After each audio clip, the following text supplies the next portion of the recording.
A série de podcast Comunica Jovem, produzida pela A6 Unita, recebe hoje os empreendedores no ramo da confeitaria: Gabriela Cruz, Isabela Coelho e Juan Minhaque. É um prazer recebê-los, sejam bem-vindos. Obrigada, tudo nosso. Igualmente. Gabriela Cruz é técnica em edificações, é proprietária e diretora criativa da empresa Amoreco Confeitaria. Isabela Coelho é gestora em sua empresa Brownieria Caruaru, é formada em engenharia civil pela UFPE. Juan Minhaque é formada em gastronomia e com extensão universitária em bolos. Juan tem quase 6 anos na confeitaria. Isso mesmo. Vamos conversar, agora sobre as experiências de vocês na confeitaria e como surgiu a paixão. Certo, quem começa? Pronto, eu vou falar um pouco da minha trajetória nesse ramo e fazer um resumão, né? Eu comecei na confeitaria como um hobby. Eu sempre gostei de cozinha, na verdade, e desde criança eu sempre pulsei para esse lado. Mas eu nunca vi como uma profissão, né? Não era tão abordado a questão da gastronomia ao longo do tempo que eu fui crescendo. Mas aí eu fui vendo uma maneira de profissionalizar isso. Pendi muito para outros cursos que eram mais visados, né, socialmente. E tanto é que até o fim do meu ensino médio eu fiquei tentando para outros lados, outros ramos. Mas no finzinho eu decidi realmente que era o que eu queria profissionalizar. Profissionalizar não, assim, estudar sobre isso, né? Ter uma graduação e tal. E aí foi que eu resolvi entrar na gastronomia.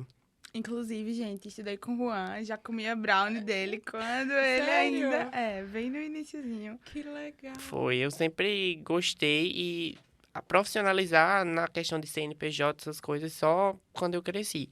Mas até eu sair do ensino médio, eu sempre comercializei dentro do colégio, às vezes nem era permitido. Então, você já era empreendedor desde cedo. Isso, eu sempre gostei e esse lado de venda, de lidar com o público, eu sempre gostei disso. Meu pai sempre me incentivou para esse lado, ele é do ramo, e eu sempre gostei.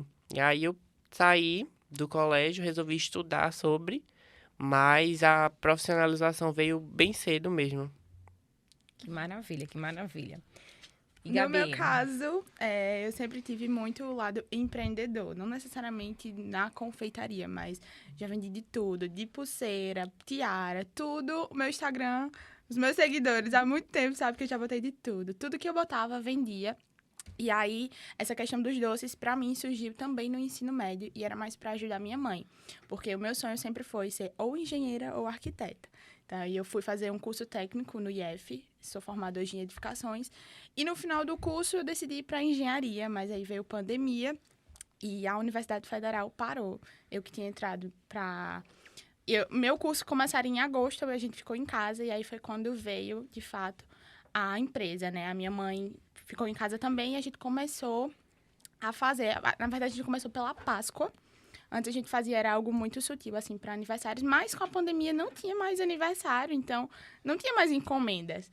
E aí a pandemia veio bem na Páscoa, a gente fez a primeira Páscoa, eu lembro que a gente vendeu 172 ovos, o que era muito para um início. Verdade. E depois disso a gente ficou, mas agora ninguém vai comprar ovo, então a gente tem que fazer outra coisa.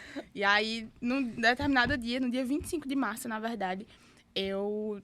produzi 9 bolos de cenoura e algumas tortas de limão. E a minha mãe chegou e falou, menina, por que tu fez isso? Tá vendido? Aí eu, não, ainda não. Os compradores ainda vão se pronunciar. E aí eu postei e depois desse dia a gente não parou mais. Todos os dias a gente fazia e vendia, a gente que entregava. Então, de fato, a gente iniciou pequenininho em casa, fazendo todo o processo, da produção até a entrega. Isso é uma loucura, bonitinha. Então, eu entrei na confeitaria de paraquedas, assim, tipo, oficialmente, né? Porque quando eu era mais, sei lá, uns 12 anos, eu já vendia coisa na igreja, tipo trufa, salada de fruta. Então, eu sempre tive esse espírito empreendedor. Também fazia pulseira para vender na escola. Enfim, mas eu entrei nessa área que eu estou hoje, que é a de brownie, quando eu tava na faculdade de engenharia, eu tava mais ou menos no 6º período por aí, e eu não tinha dinheiro, né, minha gente? Universitário não tem Sofre. dinheiro. Aí eu peguei e comecei, não, eu vou fazer isso porque eu tinha experimentado um brownie numa célula da igreja que eu fui, e eu achei gostoso. Aí o primeiro brownie que eu fiz foi de massa pronta, esse que vem no supermercado. E ficou uma delícia. E eu já vendi do de massa pronta. Aí eu vendi e eu fiz, dá certo. Aí, na semana seguinte, peguei uma receita da internet de brownie e fiz. E, por incrível que pareça, deu certo. Porque brownie, tem umas... Tu faz brownie, né? Uhum. Tem umas coisinhas assim que qualquer coisinha pode dar errado, né? Tipo, Exato. ponto, enfim. Aí, deu certo, graças a Deus, de primeira. E eu continuei vendendo. Aí, no começo, eu vendia, sei lá, uns 15 brownies. Amigos, família, pessoal que normalmente compra no início. E pronto, foi assim. Isso foi lá em 2016. A browneria vai fazer 6 anos hoje, tipo, a ideia inicial. Mas foi assim que eu entrei, tipo, eu quero ganhar dinheiro, o que é que eu posso fazer com o que eu tenho aqui? E o brownie foi na minha casa, fogão a gás, tudo bem simples, só comprei uma balança que eu não tinha e pronto, foi assim que eu comecei. Ótimo. Pronto, vocês destacaram a questão, né, de como surgiu essa paixão, né? E tanto Gabi, como Juan, como Isabela, né? Trouxeram a infância, não foi? Então, isso já vem, essa ligação de alguma forma, do que já era feito. E vocês transformaram isso em negócio. Então, quando é que a confeitaria ela virou negócio para vocês? Vocês destacaram a pandemia, desde cedo, mas assim, como é que vocês sentiram agora?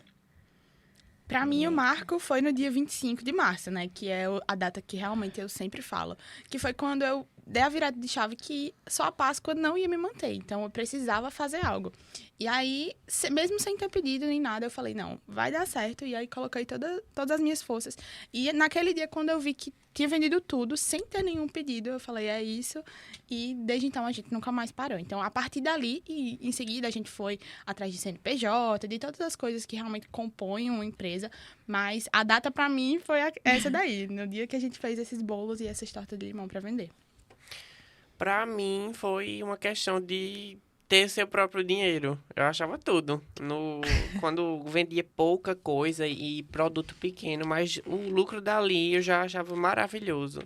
Não sabia nem o que era fluxo de caixa, nada dessa questão financeira, mas já adorava isso. E meus pais sempre me levaram numa vertente de sair da aba deles, mesmo pequeno, ganhando mesada ainda. Mas eles sempre me levaram para esse lado e eu acho que foi isso que me moveu também, a independência financeira. Tanto é que hoje eu dependo exclusivamente disso. Que legal. No meu caso, eu lembro, assim, uma vez que eu vendi R$160. Foi tipo um marco, assim, pra mim. Uau, eu consigo ganhar dinheiro com isso, né? Porque até então eu só ganhava dinheiro dos meus pais. E aí... Mas, assim, o ponto que começou a virar um negócio pra mim foi inesperado também. Minha mãe, que hoje em dia a gente trabalha mais com revenda, sabe? A gente distribui em alguns locais e aí essas pessoas revendem pra gente. E aí o marco, assim, como empresa, vamos dizer assim, como negócio, é quando minha mãe estava indo pra uma viagem, ela parou ali no Rei das Coxinhas, Gravatá, e ela ofereceu meus brownies pra vender lá. E a pessoa aceitou. Tipo, sem eu ter nome nem nada. Aí eu fiz, opa, Oportunidade. é uma oportunidade. Aí, eles são nossos clientes mais antigos, estão até hoje com a gente. E eu agradeço, assim, isso, né, que aconteceu por um acaso, que minha mãe não estava planejando, ela só parou ali no meio da viagem dela, ofereceu e deu certo, e eu comecei a entregar. E foi a partir daí que, com esse cliente, a gente conseguiu outros clientes, até porque o Rei das Coxinhas hoje em dia é uma referência forte, né? Sim. Então, foi assim, sabe? Quando começou, mais ou menos uns 6 meses depois da minha ideia inicial, vamos dizer assim. Antes era só amigo, amigo de amigo, essas coisas assim. Mas como empresa mesmo foi nesse Qual a período. dica que vocês dão para tornar esse negócio inicial em um negócio mais profissional? Eu Já que vocês já acredito- estão em outro patamar, Oh, meu Deus.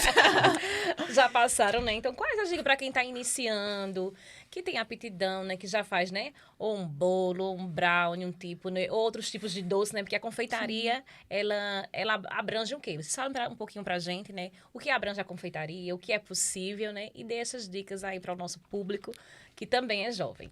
Então, a minha dica, primeiro eu vou falar da dica, porque eu acredito que a confeitaria é muito vasta. Então, eu, por exemplo, hoje em dia eu trabalho muito mais com a confeitaria mais americanizada, que são brownies, red velvets. Então, vocês encontram isso na minha confeitaria, enquanto tem outras que são mais parisienses, algumas que puxam mais pra... Enfim, a confeitaria é muito, muito vasta. Juan tem propriedade para falar isso. Apesar de, na faculdade, ele não só vê confeitaria, vê muito mais coisa, mas... É uma questão mesmo de identificação e daquilo que você acredita, daquilo que... Eu também não vendo o que eu não gosto. Tudo que tem lá na minha loja, eu gosto, eu como e preciso dar o padrão de... Tem que passar pelo meu padrão para poder ser, de fato, comercializado. Então, também tem essa questão. E para quem está começando, seja na confeitaria ou em qualquer outra área, eu sempre falo, comece. Porque muitas vezes a gente fica esperando a oportunidade perfeita, o cenário ideal, a embalagem perfeita. E no começo isso não vai acontecer. Não vai. Às vezes a gente quer se comparar e se igualar na régua de fulano, que às vezes está ali há muito mais tempo. Ou que está há mais tempo e você não sabe, porque às vezes a pessoa começou há muito tempo e hoje em dia ela só conta, sei lá, que ela começou há 2 anos, porque de fato ela se viu como empresa há 2 anos, há 3 anos. E a jornada dessa pessoa é muito mais longa. Então, eu sempre falo, ó, comece. No meu Instagram, sempre quando eu abro caixinha, o pessoal pergunta, como começar? Como você fez? Eu comecei na minha casa, fazendo os bolos simples, indo entregar. Então, eu vi a oportunidade, eu agarrei, fiz e depois eu fui melhorando as minhas embalagens. Hoje em dia, eu tenho todas as minhas embalagens personalizadas. Eu busco não usar tanto plástico, então as minhas embalagens são todas, a maioria de papel. Mas no começo não era assim, no começo eram embalagens de bolo de plástico, a sacolinha também, mas tudo com muito carinho. Se você pegar as minhas fotos do início, eu fazia um bilhetinho à mão, eu embalava com papel de pão, aqueles que a gente compra baratinho, fazia com um lacinho. Então a gente via que tinha carinho e tinha vontade ali, dedicação no que estava fazendo. Então a oportunidade está ali, você precisa agarrar e começar. Essa é a minha dica. Complementando assim... Eita, desculpa. Rô. Não, pode continuar. Só complementando assim o que a Gabi falou, além de começar, você tem que persistir. Por quê? Vai ter vários momentos que você vai ter vontade de desistir, sabe? Todo mundo aqui já passou por isso e eu passei várias vezes, mas sobretudo no início, que é muito instável, sabe? Você não sabe exatamente quanto é que você vai vender, porque você não é muito conhecido, mas continue, porque quem é grande hoje em dia, um dia já foi pequeno. Sabe? Então, por exemplo, quando eu comecei lá em 2016, eu não imaginava, assim, longe que eu iria chegar aqui onde a gente tá, entendeu? E foi passinho de formiga, uma coisinha de cada vez. Hoje, por exemplo, eu comprei meu primeiro investimento, uma balança digital, foi R$30 nessa faixa. Aí depois eu comprei uma panela melhor, comprei uma espátula melhor, no caso da confeitaria. Então, começa... vai se aprimorando aos poucos, como a Gabi falou, e não desiste. Porque se você não desistir, é inevitável que você não se torne conhecido. É inevitável, entendeu? E as pessoas, elas compram a história. Eu tava conversando isso ontem com a minha mãe. Porque sempre quando chega alguém lá na loja hoje em dia, fala, eu lembro de vocês vendendo na igreja. Vocês botavam uma florzinha assim. E hoje a minha loja tem uma parte toda de flor. Então, a gente vê que a essência já estava naquilo dali, no pequeno detalhe. Era um jarrinho de flor, hoje é um teto de flor. Então, quando a gente coloca o coração naquele dali, as pessoas, de fato, se conectam. Uhum. E a minha mãe até falou, poxa, a gente olhar para trás agora, a gente vê que, de fato, a gente tem história. A gente persistiu. E as pessoas reconhecem isso, porque as pessoas, elas compram histórias. As pessoas gostam de se conectar. Seria bom se a gente, do dia pra noite, acordasse e já tivesse com aquilo tudo pronto. Porém, a gente não daria o valor e não teria história pra contar. Então, cada passo da jornada, se você tá iniciando e você acha que tá difícil, acredite que isso daí vai ser uma história pra você contar lá na frente, pra os seus clientes também dizerem, poxa, eu acompanhei desde o início, quando tudo era mato, né? Quando não tinha perspectiva. E hoje você é aí uma grande empresária, enfim. É verdade, e isso é muito importante dos detalhes que tu falou. As pessoas se apegam muito a isso.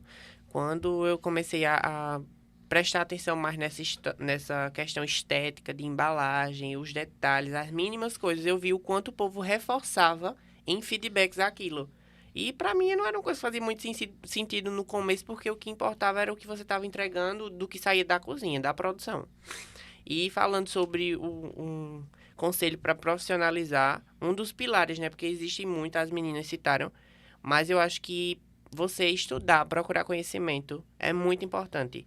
Eu levava esse conselho, entrava no ouvido e saía pelo outro, mas quando eu comecei a estudar e buscar conhecimento infinitamente sabe? Porque às vezes a gente acha caro um investimento, acha caro uma especialização, acha caro entrar em uma universidade, mas não é, porque é realmente algo que você constrói, você vê o quanto, falando do nosso nicho, o quanto a cozinha ela é química e o quanto cada coisinha faz a diferença, sabe? E quando você começa a entender, dominar aquilo, trazer suas próprias receitas, fazer suas próprias combinações, fica muito mais interessante. Eu acho que estimula mais você cada vez mais querer estar em um patamar que você se sente estável.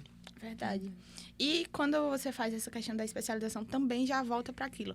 Você precisa encontrar o que você quer fazer. Porque se você for, não, eu sou confeiteiro. Mas você faz o quê? A confeitaria é muito vasta. Então, a partir do momento que você, eu faço, no meu caso, toda a parte mais americanizada, né? Então, são red velvet, brownies. Eu me especializo naquilo para entregar o melhor. Enquanto tem pessoas que fazem eclair, que fazem chucreens, que fazem outras coisas que são totalmente diferentes da minha. E aí, cada um se especializando naquilo dali vai conseguir dar o seu melhor naquela área. Eu acredito muito nisso. Inclusive, isso foi algo que eu sou muito questionada, porque a minha empresa só trabalha com brownies. É exclusivamente brownie. Eu já vendi palha italiana, já vendi trufa, já vendi alfajor, já vendi umas coisinhas assim. E também ovo de Páscoa, toda Páscoa eu vendo, né? Porque tem muita demanda na Páscoa.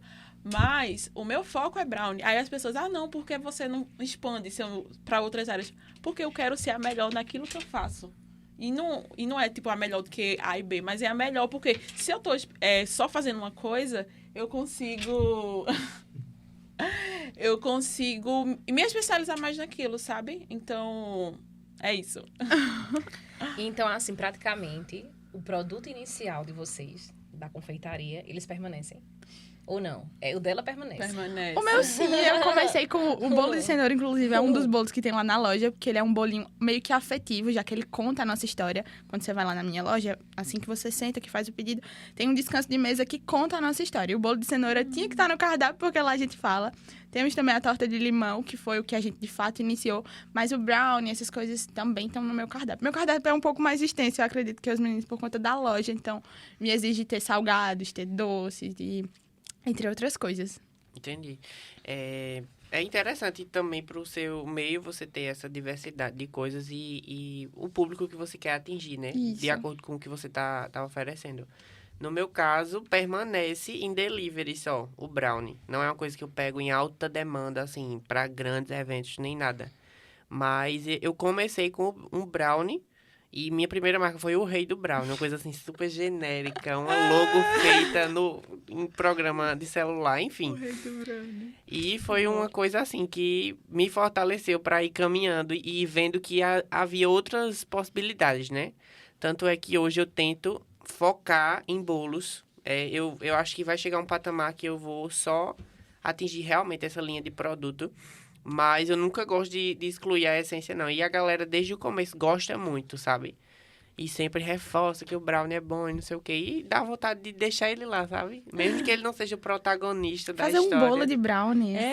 Já pensou? Dá pra criar várias maneiras da gente pegar um produto e transformar ele em outro e também ser um destaque. Verdade. E dentro de tudo isso, quais foram as principais dificuldades? Ela pontuou, não foi algumas que davam vontade, mas quais foram que vocês, se tiveram, né? Não sei, né? Dificuldades nisso que fizeram vocês repensarem muitas vezes o produto, repensarem se continuaria ou não, né? Se deu mais gás, né? Como Gabi, né? Trouxe inicialmente essa dificuldade, né? Trouxe mais gás. Tem alguma coisa pontual que vocês podem trazer enquanto dificuldades que fizeram vocês crescerem? Eu acho que eu observo muito o que o público vai falando, sabe? Em cada mínimo detalhe. Tanto é que, às vezes, a gente faz uma demanda de coisa nova e eu gosto mais que os de casa comam para poder entender a maneira técnica, né? Observar os comentários e poder absorver aquilo. Mas eu gosto sempre de excluir ou incluir um doce se ele for muito equilibrado, sabe? Não tiver um excesso de açúcar. Porque o brasileiro em si já é muito apegado ao doce. Então, a gente tem que trazer isso, mas tem que trazer uma pegada que você coma o doce inteiramente, sabe? Não como um pedacinho e deixe lá encostado. Eu vejo mais por esse lado, essa questão de, assim, deixar de mão um produto. Ou se é muito gorduroso, é mais em um aspecto do paladar mesmo, que eu gosto de incluir ou tirar ele do cardápio. Juan falou disso, né, de provar e tudo mais, eu lembrei agora. No meu início também, sempre que eu fazia pronta entrega, quando eu fazia algo novo, eu gostava de mandar para o cliente e dizer, me manda o feedback, eu tô pensando em botar isso. E aí os clientes adoravam, porque era um over delivery, né, que é o fato de você mandar a mais do que aquilo que o cliente espera. E, ao mesmo tempo, eu conseguia perceber, não, o meu público não gosta muito de coisa com maracujá, por exemplo, então não vou botar isso no meu cardápio. E aí a gente vai moldando. Mas acerca das dificuldades, eu sou uma pessoa muito centralizadora. Então, no início, eu que fazia as entregas, eu que produzia, eu que postava, eu que fazia absolutamente tudo da minha empresa. E no começo, de fato, vai ter que ser assim. Mas aí, para a empresa... presa, né? Exatamente. Eu que fazia absolutamente tudo. E aí... Para você crescer, eu aprendi que você precisa delegar, porque você não consegue crescer naquele dali. E aí, no começo, acho que a minha maior dificuldade, de fato, era... Não vou fazer mais entrega. Eu lembro do primeiro entregador que chegou na minha porta. Falei, meu Deus, o bolo vai chegar todo revirado. Quando ele voltou, e aí, ele...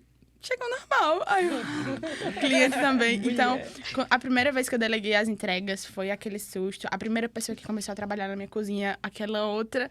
Meu Deus, será que vai fazer igual? Não sei o quê. Então, delegar pra mim foi um desafio em todos os aspectos. Porque, de fato, eu sou bem centralizadora. Hoje em dia, não tanto. Hoje em dia, eu tô aqui, a loja tá funcionando lá. Mas, no início, foi desafiador isso. Pra mim também, essa parte da... Nossa, tu falou agora, veio um filme, assim. Porque eu lembro que eu comecei em 2016, 2017 foi quando eu comecei a me profissionalizar. E foi em 2018 que eu fui procurar um coach, sabe? E ele dizia, delega. Aí eu vou fazer isso. 2 anos depois, só que fui fazer. E assim, realmente, a gente tem medo, né? A gente acha que não vai conseguir pagar a pessoa também. E aí eu lembro a primeira menina que trabalhou comigo, que foi Isla, assim, fora a minha família, eu ficava assim, com medo, sabe? Mas eu percebia o quanto ela me ajudava, porque enquanto ela estava fazendo aquilo, que, sei lá, eu ensinei para ela, eu poderia me dedicar a outras coisas. E foi só a partir desse momento que eu comecei a ver um crescimento, assim, bem mais expressivo na minha empresa, sabe? Porque até então, como era tudo eu que fazia, eu não conseguia fazer muita coisa. Então, realmente, eu acho que quem tá começando, você começa tudo sozinho, mas à medida que você vê que não dá, vai contratando uma pessoa, assim, sabe? Para te ajudar uma tarde, um dia. E à medida que você for vendo o que se tá precisando mais, você vai estender no horário daquela pessoa, sabe? É verdade. É porque muitas vezes a gente, como dono, se coloca muito no operacional. Então, se é para bater um bolo, a gente tem que estar lá. Mas, na verdade, eu até coloco hoje em dia e me denomino dessa forma como diretora criativa, porque é de fato o que eu faço. Então, se é a criação de um doce, eu estou na criação, não necessariamente na execução. Na execução diária. Se é para uma campanha, eu estou na criatividade, porque é algo que eu não consigo delegar. Porque só eu conheço o meu público perfeitamente.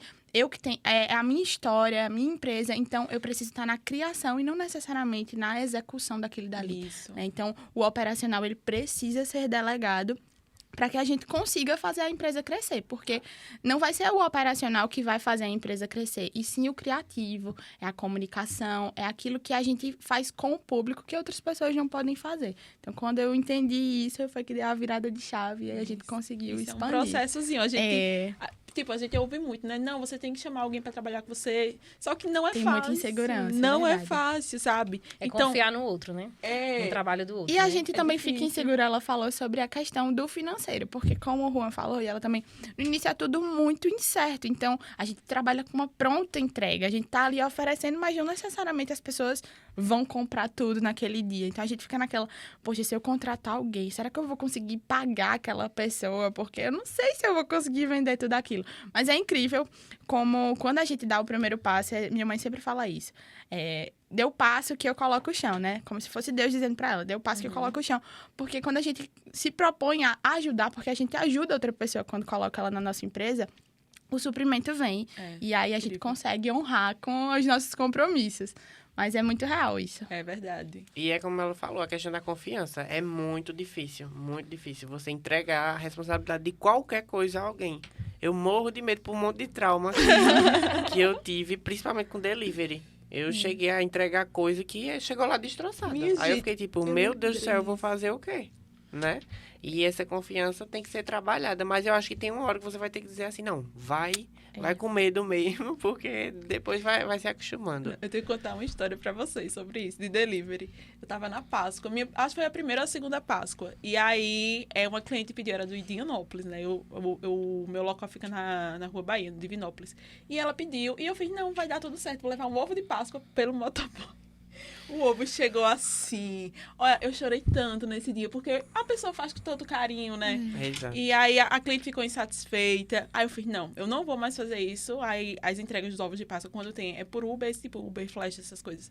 Mas assim, eu lembro que quando isso aconteceu, eu fiquei muito triste, porque eu fiz com todo carinho o ovo, só que ele ficou todo destruído. E também tem a expectativa do cliente, né? Mas o que é que a gente tem que fazer com os erros que, porventura, a gente vai cometer? Que todo mundo vai cometer. Você tem que ver como você vai aprender dele para não repetir na frente, sabe? Você sempre vai ter uma oportunidade de poder ressignificar aquele erro. Que foi isso. É isso que eu tenho feito, que eu tenho fazendo, sabe? Eu errei muitas vezes para poder chegar na minha atual receita, por exemplo, entendeu?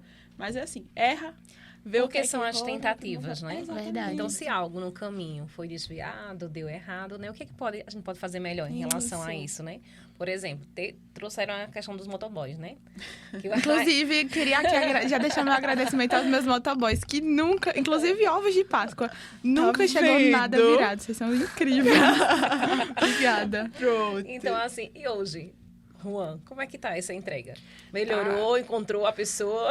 Encontrei, pronto. A gente, em questão de delivery, eu funciono exclusivamente com iFood. E todo o serviço é muito ofertado bom, por eles. Então, assim, eu não tenho estresse nenhum. Antes eu tinha meu pai comigo, trabalhando... Porque a gente tem essa coisa, né? A gente que começa familiar. sozinho. Um ambiente familiar. Mas, assim...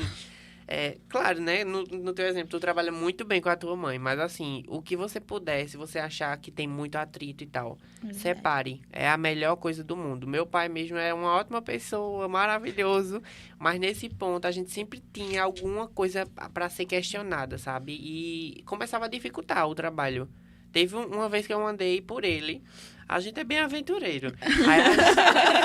Eu já fiz muita entrega com ele de bolo, de, sei lá, 4 quilos, em moto. Eu carregando.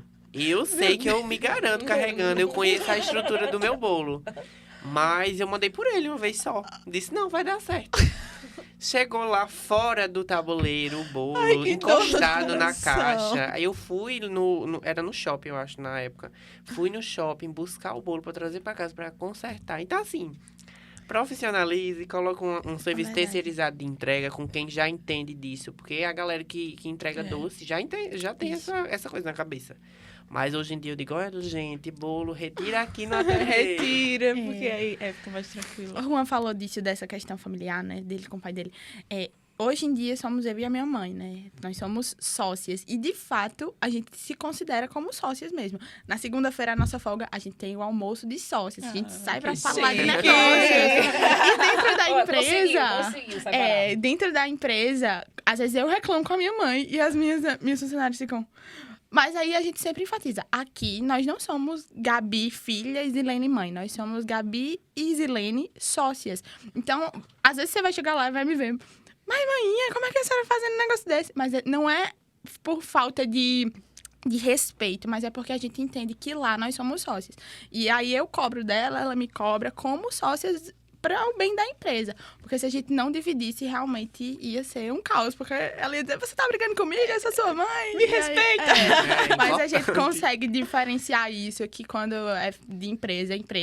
Abriu a porta da Amoreco, tá lá dentro. Ou às vezes até fora mesmo, porque a gente também discute coisa da empresa fora. Mas lá dentro nós somos sócias, amigas, colegas de trabalho e fora a relação de mãe e filha. Senão muito não legal certo, isso. Em relação à produção, quando vocês visualizam a produção de vocês, já falaram, né? Mas assim, hoje, aí vocês traçam um planejamento, como é que é? Já que, né, coloca lá, não sabe se vai vender, se não vai vender, como é que ele dá isso? Já que aumentou, né, a demanda. No meu caso... E a prospecção, né? Como é que você vai prospectar, né? Mais clientes, já que eu já tenho isso aqui, semana que vem será que vai ser mais, daqui a um mês, então conta pra gente também essa parte.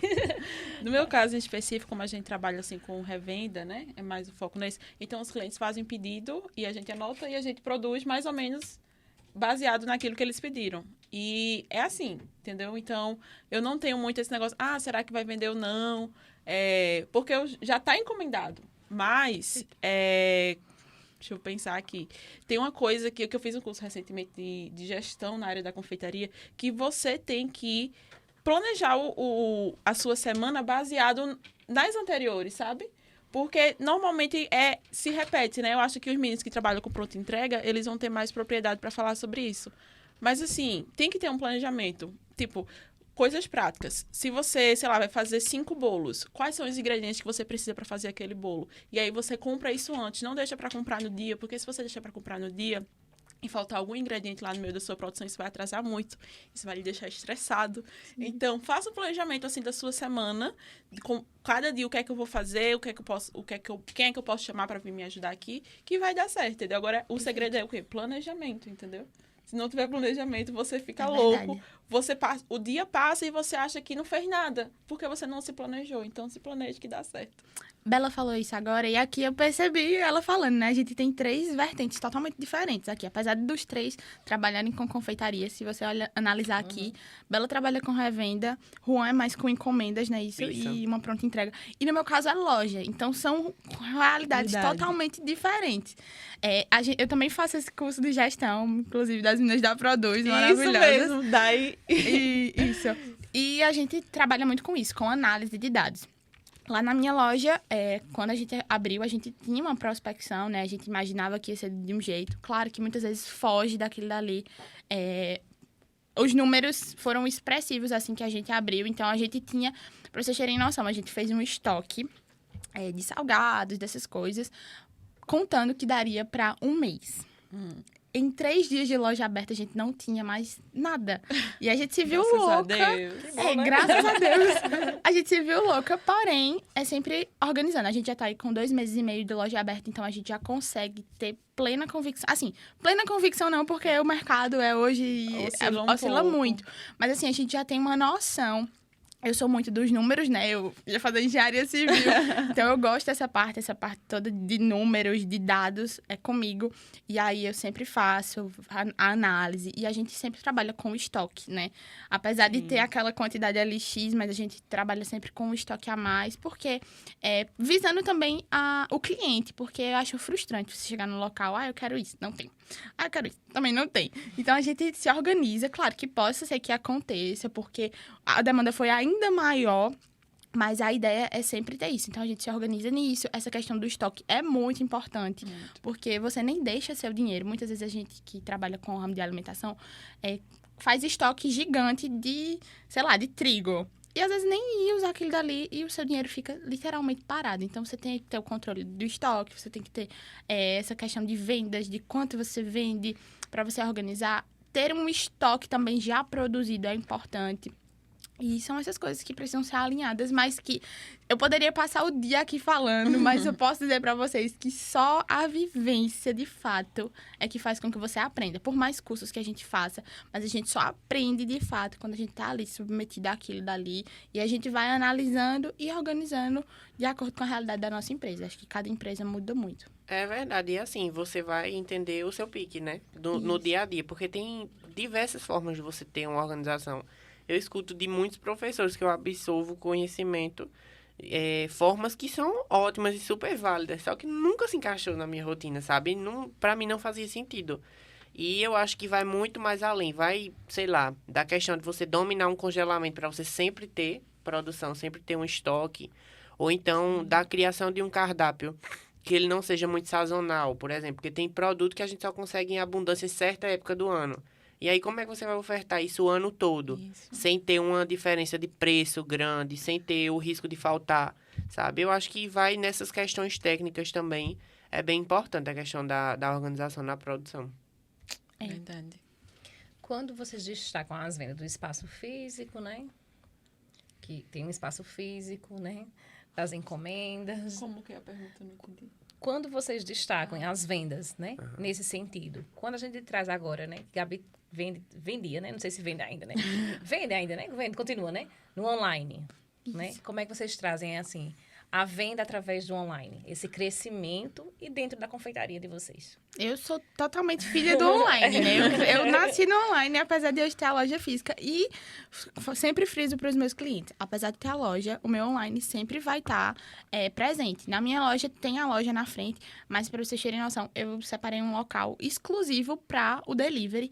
E os entregadores, eles entram por fora. Então, também não quebra a experiência de quem está em loja. E, ao mesmo tempo, eu não deixo de atender o pessoal do online, que foi quem me trouxe até o físico. Então, a gente divide isso bem direitinho. Meu delivery funciona normalmente, plenamente, do mesmo jeito que funcionava antes. As meninas atendem com o mesmo carinho. A gente tem um site, mas que também direciona para o WhatsApp, onde é um atendimento humanizado, porque a gente acredita muito que as pessoas se conectam. Então, as meninas mandam: como chegou o seu pedido? Tá tudo bem? Me conta a sua experiência, porque a gente preza muito por uma experiência. E tudo isso toda essa conexão é o que faz, de fato, você se conectar com aquela pessoa e fidelizar o cliente. É só através disso. Então, o meu online foi muito importante e ele continua. E até hoje, a loja, ela funciona muito bem também por conta do online. Inúmeras pessoas: nossa, eu te encontrei no Instagram, eu te vi num vídeo que fulano postou, que é o online. Então, o online, ele é importante para o online, para a venda de delivery, mas ele também é muito importante para mim como loja física, porque as pessoas não necessariamente me conhecem porque passam na frente da minha loja, mas sim por conta que elas encontram a gente nessa vitrine, que é o Instagram, que é o Google, entre outras ferramentas que expõem o trabalho da gente. Isso é muito importante. É verdade. E pronto, na questão do online, pra mim, não é uma coisa que eu tinha muito hábito, sabe? Muita conexão. Eu gosto do presencial, de ir no evento, de montar a proposta lá. Mas chega uma hora que você tem que ceder, sabe? Porque é como eu falei, essa questão no meu caso, dos produtos que eu tinha, por exemplo, o brownie, sei lá, produtos que variam da culinária francesa, eu tinha domínio sobre isso, as pessoas tinham interesse, só que eu não via uma forma de ofertar se não fosse com bolo. Então, assim, eu comecei a trazer em pequenas porções, para quando, sei lá, depois do almoço, tem ocasiões específicas, né? E acabou que eu cedi pro iFood essa semana. Inclusive, eu entrei essa semana no iFood e eu funcionava com pronta entrega sem o sistema de lá. Mas é um sistema maravilhoso e que abre muitas portas, né? Porque é uma visibilidade gigante. É uma vitrine. Então, você tem que olhar o online como uma forma de expandir o seu negócio, por mais que tenha todos os desafios, mas o online hoje é a onda do momento. E, tipo, a pessoa pedir no conforto da sua casa, tem gente que prefere muito mais do que sair e consumir no local, por exemplo. É verdade. No meu caso, como eu não trabalho diretamente com pronto entrega, às vezes eu faço uma pronta entregazinha assim, mas não é o meu foco. Mas eu percebo assim, se eu postar muito, eu vendo mais. É certo, entendeu? Acho que vocês também vão perceber isso. Porque as pessoas, elas se conectam com outras pessoas, entendeu? Ela compra, por exemplo, ela tem várias opções para comprar um bolo. De onde é que eu vou comprar? Eu vou comprar com quem eu me conecto, Verdade. sabe? Porque não é só um produto, é o que tem além dele. É a experiência que é gerada. Então, o online, ele acaba ajudando nisso, sabe? Porque você mostra lá a sua produção, a pessoa: que legal, é assim que faz, é assim que monta, é assim que sai para entregar. Então, isso interfere diretamente nas vendas. E o iFood, especificamente, ele é uma mão na roda, assim, para quem está começando. Porque, às vezes, você não tem condição de contratar um motoboy de tempo integral. E o iFood lá, você... É só o que foi chamado que ele vai entregar. E você só paga pela entrega, né? Que foi feita. E aí, eu tenho algumas colegas que dizem assim: não, mas o iFood cobra uma taxa. Claro, gente. É como se fosse, sei lá, um aluguel que você paga, entendeu? Isso. Mas tem muita mais visibilidade. E para você não sair perdendo, é só você recalcular. Sei lá, se seu produto é R$10, a taxa do iFood é 30%, vamos supor, você vende seu produto lá na loja a R$13. Não tem nenhum problema, você vai ganhar os mesmos R$10, só que com o diferencial de que você está tendo mais visibilidade e praticidade no seu dia a dia, sabe? Bela fala sobre isso, das pessoas se conectarem e comprarem de fato quando a gente posta. E é muito engraçado, porque às vezes eu tô lá e eu pego algum doce pra comer. E aí, do nada, o iFood começa só a tocar aquilo, o pessoal vindo na loja dizendo, eu quero aquele que ela postou. As minhas funcionárias, elas se veem doidas, porque no horário do almoço dela, elas ficam assistindo os stories pra saber o que eu postei. E aí as pessoas... Vem uma demanda aí. As pessoas ficam, não, eu quero aquele que ela postou hoje nos stories. E aí, as pessoas realmente compram, elas acreditam, porque elas me veem lá comendo e eu, gente, muito bom esse daqui, peçam, pronto. As meninas já sabem, no dia que eu posto o produto X vai ser o mais vendido. Porque as pessoas, de fato, elas se conectam e elas acreditam fielmente no que você tá falando, quando você gera essa conexão. Então, é muito importante, não só pelo fato de vender, mas porque você vê que as pessoas confiam no seu produto. Muita gente pergunta direto na minha caixinha, Gabi, eu tenho uma lojinha, mas eu não sei se eu tenho vergonha de aparecer. Hoje em dia eu sou a blogueira do meu negócio, minha gente. A maior influenciadora da Amoreco sou eu. Então dá dicas pra gente. Como é que você de como faz? faz? De Minha como gente. faz? Eu Na sempre digo. semana, se você já planeja isso, se você por dia, ou se você vai visualizando e já vai montando. Como Boca é que é? Rosa aí, referência, né? Meu namorado me chama de Boca Lilás. Mas ela trouxe aí essa pauta, né? Que hoje em dia foi motivo dela se tornar uma grande estrategista agora para o Itaú. Mas o planejamento, ele é essencial. A gente tem isso na cozinha, todo o planejamento de produção. E o planejamento nas redes sociais também é muito importante. Então, no meu feed, se você entrar, ele é todo arrumadinho, todo organizadozinho. E eu sempre busco botar, eu tenho itens que são de encomendas, como os bolos e os doces. Então, eu posto. Eu também disponibilizo a minha casa para fotos, então eu tenho que botar. Então, ali eu vou expor um pouco de tudo, mesclando os produtos de experiência, os produtos que as pessoas podem comer em casa, o fato de você poder tirar foto lá, entre outras coisas. Então, esse planejamento é muito importante. Por quê? O que é que acontece quando a gente não tem o planejamento? Tira uma foto, postou, tira uma foto, postou, tira uma foto, postou. Quando você vê, no seu feed só tem os itens do delivery. Mas aí as pessoas não sabem que ela pode consumir lá, que tem canto instagramável, que você também vende bolos. Então, é muito importante essa estratégia, porque você consegue expor ali naquelas primeiras 9 fotos do feed um pouquinho de tudo que você faz. E aí, eu sempre me organizo nos stories também pra...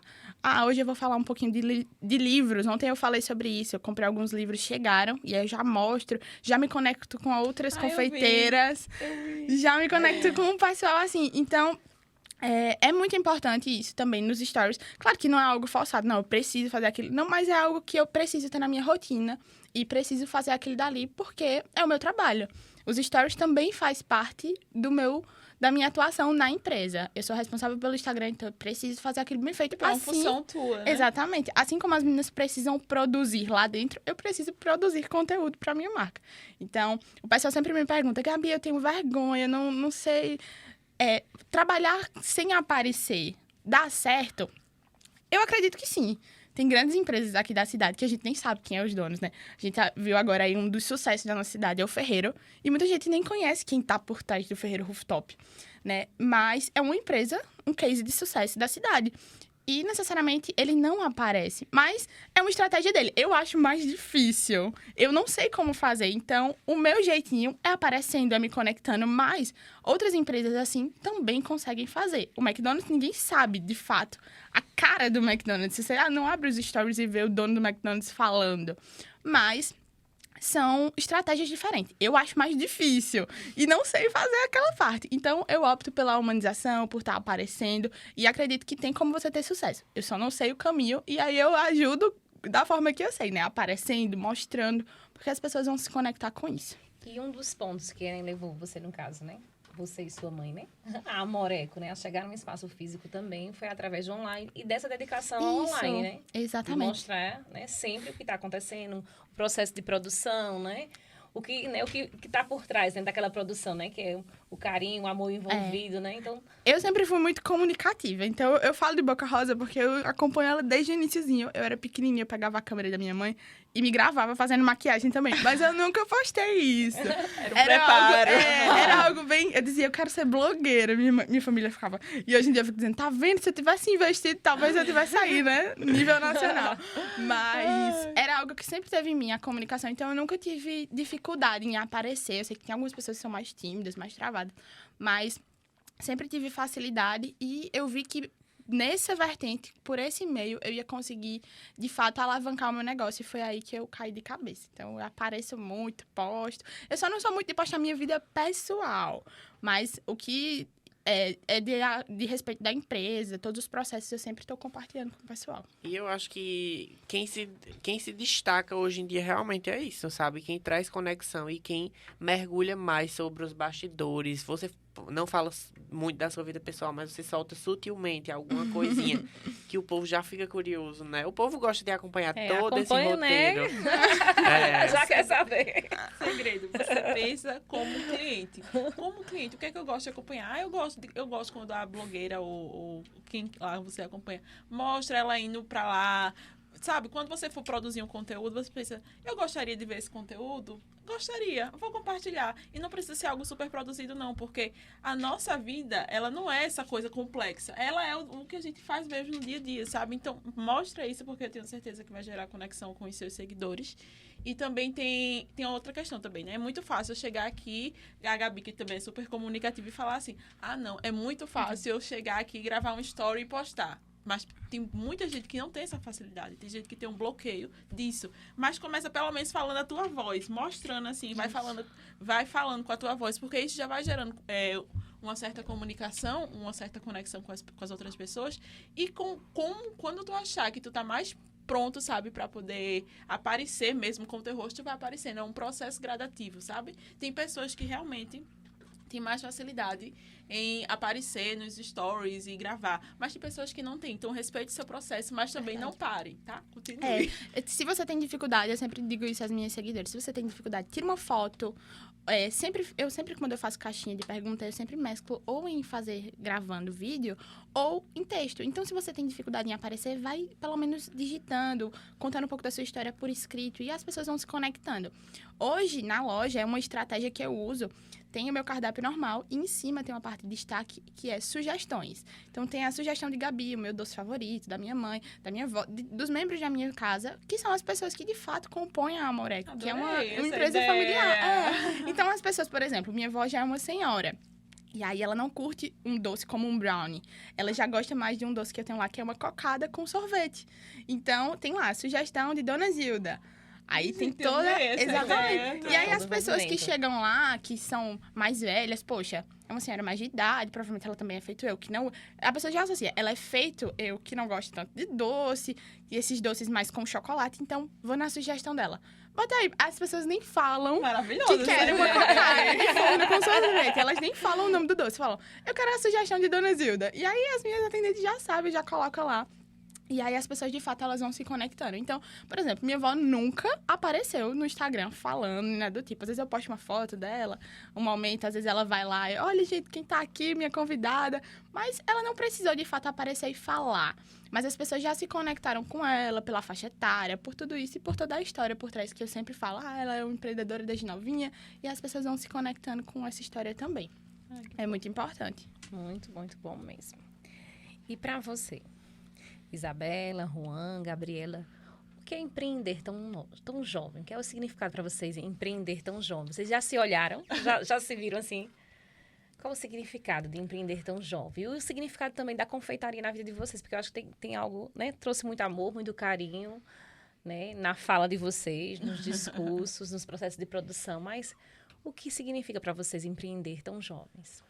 Eu acho que pra mim é você se desafiar, sabe? E colocar como meta que você precisa ser melhor que você mesmo, né? Mesmo melhor que você, o seu de ontem, né? Pra o seu de amanhã ser melhor.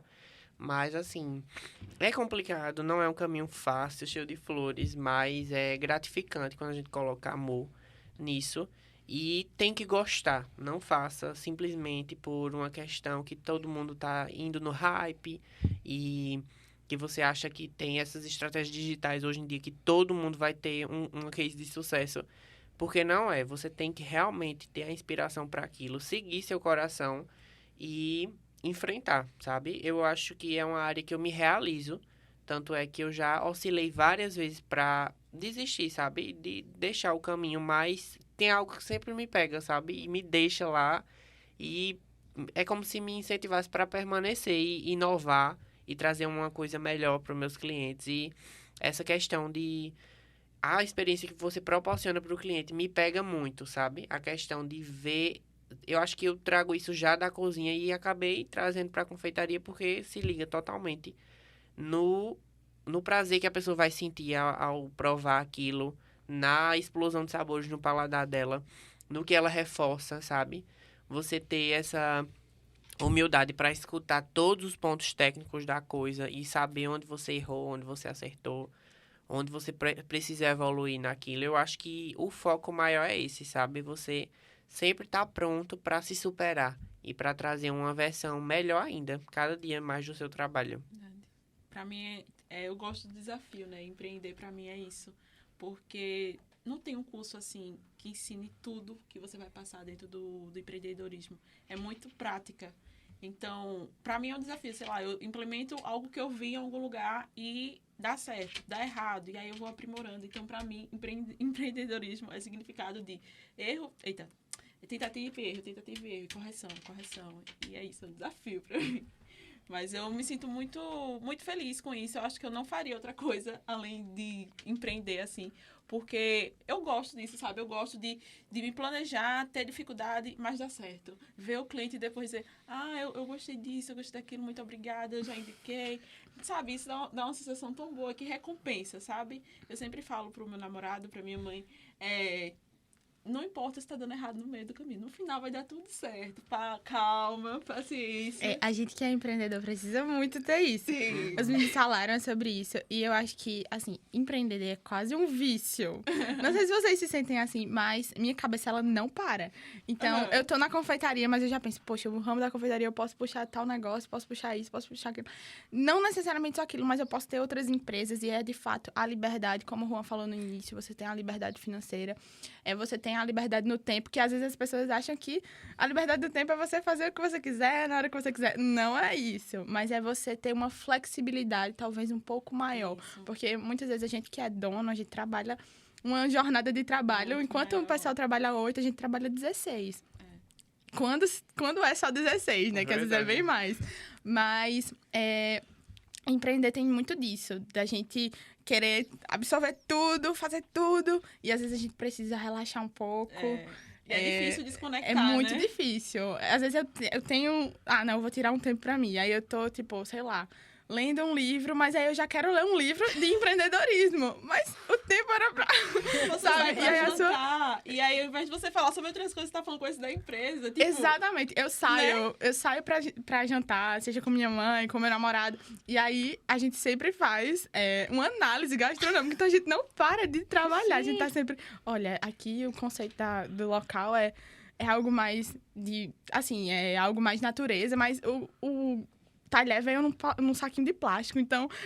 E aí a gente vai analisando, tipo, coisas, detalhes. Às vezes ele até fica, Gabi, pelo amor de Deus, como é que tu se pega com isso? Mas é o conceito da marca. Então, a gente tá sempre ali trabalhando, a gente tá sempre, fulano de tal fez isso, muito bom, vou levar pro meu negócio. Então, a gente tá sempre conectado e às vezes é importante a gente ter um tempo pra gente desconectar, apesar de ser muito difícil. Muito difícil. Mas empreender pra mim é justamente isso, é uma liberdade, seja financeira, seja do seu tempo. É você também poder fazer várias coisas que você gosta. Seja você trabalhar com a confeitaria, seja você ser blogueira do seu negócio e você se identifica com a comunicação. Necessariamente, você não precisa ser jornalista para você se comunicar ou trabalhar com algo dessa área. Você pode trazer a comunicação em outras vertentes. Se você gosta de moda, por que não trabalhar com isso também sendo um empreendedor? Então, dá para você mesclar várias coisas quando você tem essa liberdade. Então, é isso. É desafiador justamente o fato de você se desconectar, mas é muito prazeroso em várias outras vertentes. É como se fosse um estilo de vida, né?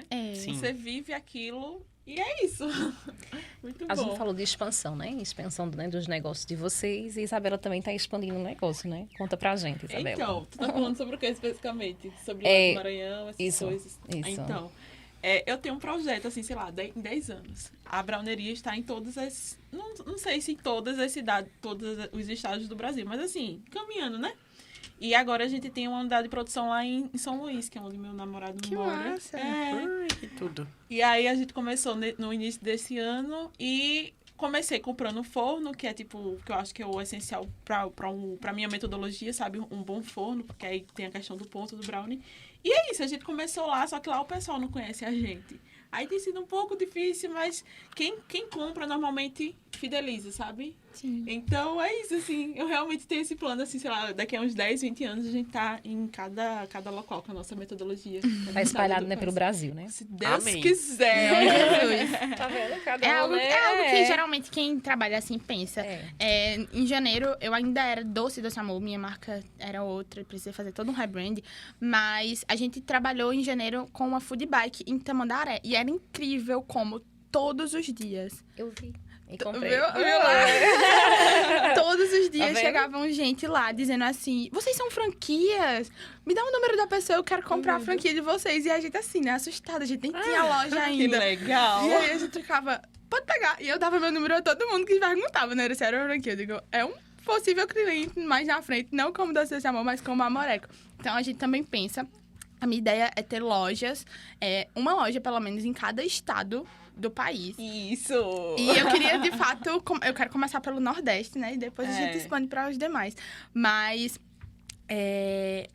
a gente vê que é um setor que, de fato, tem tido esse boom. E não só pelo boom do hype, do momento, mas é porque, de fato, as pessoas começam agora a enxergar valor naquilo que a gente faz, né? Antigamente, alguém que trabalhava com confeitaria era a tia que faz bolo, ela faz um bolinho para a família, ela trabalha com kit festa, e a gente vê que não é bem isso hoje em dia. Hoje em dia as pessoas veem que o nosso trabalho, ele é bem feito, é um trabalho... Eu costumo dizer que o meu produto, ele não é só um produto, ele é escasso e ele é um artigo de luxo. As minhas embalagens com são certeza. lindas! Então as pessoas que compram aquilo dali... Para as pessoas que estão lá na minha loja, postam, marcam, porque elas realmente se sentem... Poxa, eu tô tendo uma experiência, eu tô num local lindo, único. Postam as embalagens porque, de fato, é um presente. E aí é tudo isso, é toda essa experiência que a gente conseguiu desvincular daquele bolinho simples para o seu momento. Você comprar um doce hoje em dia não é você comprar um doce, é você ter o seu momento, é você apreciar aquilo dali, é uma experiência completa. Então, é isso.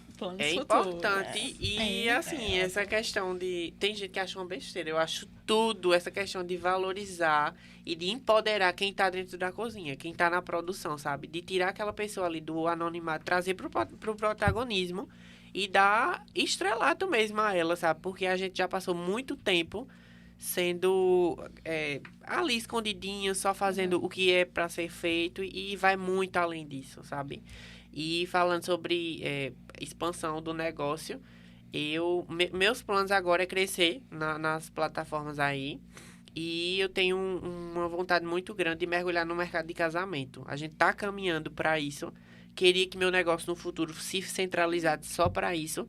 Mas, assim, um mercado do ramo de noivas e tal, trazendo para uma linha mais contemporânea, sabe? De novos cremes, novos recheios, estruturações diferentes, sabe? Porque a gente vê muito do mesmo, que é perfeito, é incrível, mas eu acho que quando a gente começa a adentrar nesse meio de uma maneira mais alternativa, sabe? Acho que pega muito o povo. Eu vou ter algumas experiências até o fim do ano, as primeiras experiências, e eu tô bem ansioso para isso, sabe? Porque a galera vê a minha linha de trabalho e acha que a gente não pode fazer 6 andares do jeito que eu trabalho, sabe? Com a massa que eu trabalho, saindo de um bolo de noiva, colocando uma massa com ganache e uma massa amanteigada, sabe? E aí é bom pra quebrar essas barreiras e ver que você tá trazendo um diferencial no mercado. Pra isso Minha tem meta é muito essa. estudo, E né? ainda falando de Exato. expansão, né? Algo que a gente tem em mente, eu e a minha mãe, inclusive a gente já fez isso no ano passado, é, de fato, dar cursos. A gente fez um curso ano passado que foi o maior sucesso. Foi o curso de rabanadas, que parece ser um doce simples, um doce de vó, de tradicional de família, mas a rabanada da gente não é aquela rabanada molinha, com gosto de ovo, muito pelo contrário, ela é crocante, recheada. deu E aí vontade de fez o comer. maior sucesso. E as pessoas... Comeram? Vocês provaram? Não, eu tô dizendo, deu Ah, fome.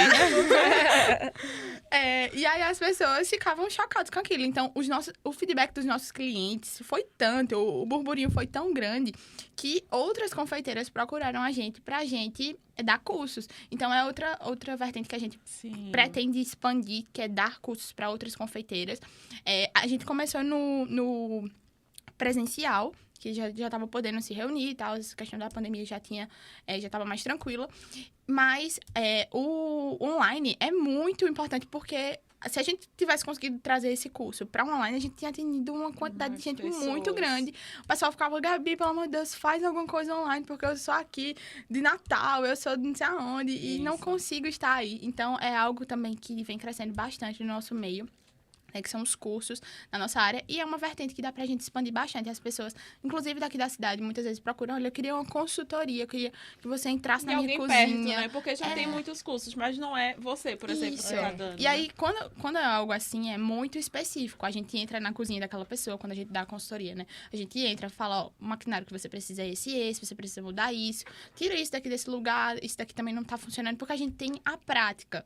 E muitas vezes também, aquela pessoa só precisava daquilo pra alavancar. Isso Exato. mesmo. E as redes sociais de vocês, pra gente conhecer mais os produtos, né? Podem destacar. Pode falar, Rua. A minha eu vou só letrar, porque meu nome é todo complicado. É Juan Mignac, Juanmignac. Pronto. A minha Brownieria Caruaru, BROWNIERIA Caruaru. Nós vamos colocar também, viu? E a minha é Amoreco Confeitaria. Vocês vão encontrar logo um perfilzinho todo lilás, com vários coraçõezinhos. Que é boca lilás. Então, ó, nós agradecemos o papo, foi maravilhoso, viu? A gente fica pensando já, né? Agora em olhar de uma forma mais, assim, diferente, né? Pra confeitaria. Já olhava, já tá sendo isso, já foi posto, né? Isso, né? Sim. Pra gente olhar cada vez mais nos detalhes, como o Gabi destacou, né? Que tudo ali envolve amor, né? Sim, com certeza. E as pessoas, elas conseguem perceber em tudo, todos os detalhes. Independente se você é grande ou pequeno, as pessoas, elas se conectam e elas reconhecem a sua essência no que você faz. A SES Unita agradece a presença de Gabriela Cruz, Isabela Coelho e Juan Mignac.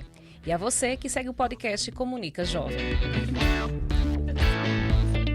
Acompanhe nossas redes sociais, @SESUnita e as plataformas de áudio e vídeo. Aguardo você no próximo Comunica Jovem. Série de podcast Comunica Jovem, produção do Centro Universitário Tabosa de Almeida, a SES Unita. Apresentação Cristina Villanova. Entrevistados Gabriela Cruz, Isabela Coelho e Juan Mignac. Edição Rafael Torres. Podcast gravado no estúdio de Rádio Jornalismo da SES Unita.